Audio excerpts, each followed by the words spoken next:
नमस्कार, मी पूनम केतकर. आज मी बोलणार आहे स्पॉट रिडक्शन किंवा टार्गेटेड फॅट लॉसबद्दल. तर स्पॉट रिडक्शन म्हणजे तुमच्या शरीरातल्या विशिष्ट भागावरचं फॅट कमी होणं. म्हणजे जर तुम्ही डेली 200-300 क्रंचेस करत असाल, तर तुमच्या ॲब्सवरचं, तुमच्या पोटावरची चरबी म्हणजेच फॅट कमी होईल का? तर त्याचं उत्तर आहे की नाही. जर तुम्ही डेली क्रंचेस करत असाल, ॲप वर्कआउट करत असाल, तर ऑफकोर्स तुमचे ॲप टोन होतील, स्ट्रॉंग होतील, ते मसल्स ग्रो होतील. पण ते दिसण्यासाठी तुम्हाला तुमच्या पोटावरची चरबी म्हणजेच पोटावरचं फॅट कमी करणं अत्यंत गरजेचं आहे. सो जेव्हा तुमची बॉडी फॅट लॉस करते ते एक्झॅक्टली कुठल्या भागातलं करतं हे तुमच्या जीन्सवर आणि हार्मोन्सवर डिपेंड करतं.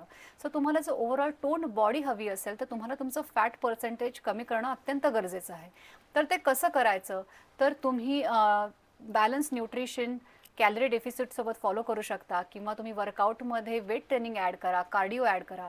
7 तासाची झोप तर अत्यंत गरजेची आहे, पण हे सगळ्यात इम्पॉर्टंट असं आहे हे सगळं तुम्ही कन्सिस्टंटली फॉलो करा.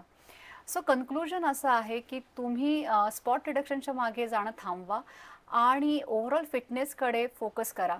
तरच तुम्हाला हवे त्या एरियातले म्हणजे ॲब्स म्हणा, हिप्स म्हणा, वेस्ट म्हणा, आर्म्स म्हणा, सगळीकडे ओव्हरऑल रिझल्ट दिसणं सुरू होईल. सो जर तुम्हाला हा व्हिडिओ आवडला असेल तर नक्की लाईक आणि सबस्क्राईब करा. And thanks for watching.